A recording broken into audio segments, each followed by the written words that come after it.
Changing a foot on the Onefinity CNC. Early adopters of the Onefinity CNC may notice that their feet do not have access holes for the couplers. In this video, we're going to show you how to change those out so that you can access the coupler to tighten or loosen it. With a 4mm hex key and an 8mm wrench, we're going to remove the bolts and nuts holding the motor to the end of the rail. Once all 4 of those bolts and nuts are removed, we're going to keep the rail flipped over and we're going to remove the bolt farthest from the motor. By removing this bolt, we allow ourselves to pull the plastic piece that retains the motor wire connection on the end of the rail. We'll use a pair of needle nose pliers and pull that straight out, releasing the wire. Once free from the end of the rail, we can split this plastic piece in half, releasing the wire so we can pull it back through the tube.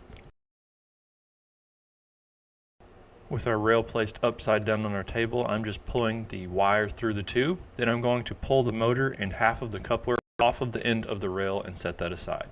Next, we'll need a rag, a set of vice grip pliers, and a 17mm socket with an extension and a ratchet.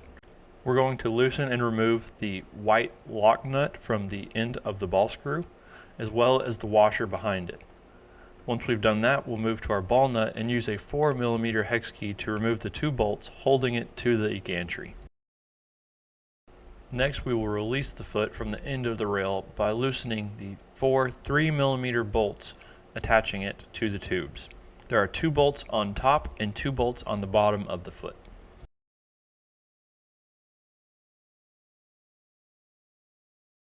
With all 4 bolts removed from the foot, we can use a dowel and a mallet to tap the ball screw loose from the housing. We're going to tap this towards the back of the rail where we removed the motor from, and once we have freed it, we will then remove the coupler and the nut and washer behind it so that we can continue with our install.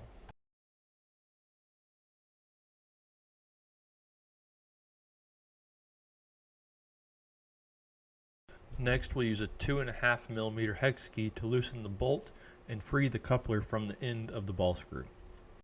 After removing the coupler, we're going to come behind that with a ratchet and a 19mm socket.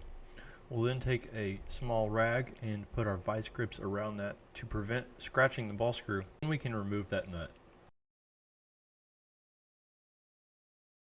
Once we remove the nut, we can remove the washer as well. Then we will remove our vice grips from our ball screw as well as our towel. Once that's all removed, we'll use a 2mm hex key to loosen the white wiper with the 2 bearings around it and remove that from the ball screw and set it aside. With that out of the way, we can lift the tubes off of the table and remove the foot from the end of the rail.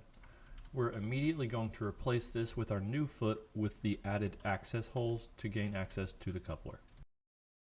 When mounting the new foot, we want to make sure that the smaller opening in the center is facing towards the center of the rail. With our ball screw and our new foot installed, we're going to slide our white wiper with the 2 bearings on it back onto our ball screw, but we're not going to tighten that down just yet. We're going to put our washer on and then our nut, and we'll tighten that down with our 19mm socket as well as our set of vice grip pliers.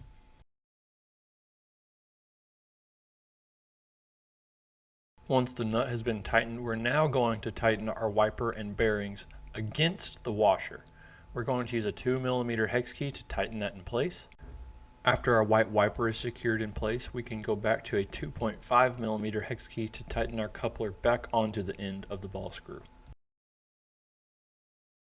With the coupler back on the end of the ball screw, we can now slide the ball screw back into the housings of each foot.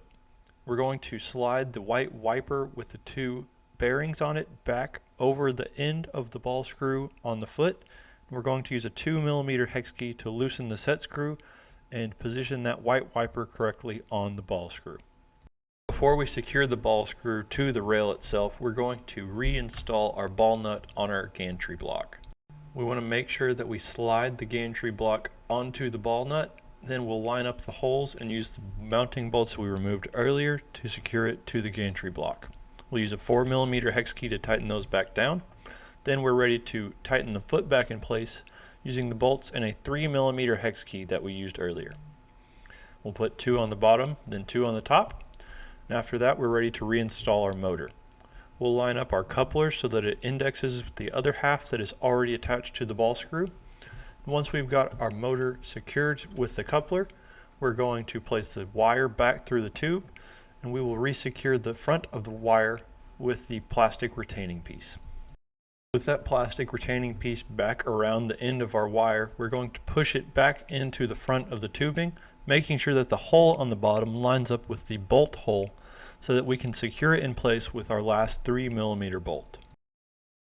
Once we've got that bolt secure, I'm going to stand the rail on its end so that you can see what I'm doing here, but I'm going to place the washer as well as the 17mm nylon locking nut back onto the end of the ball screw.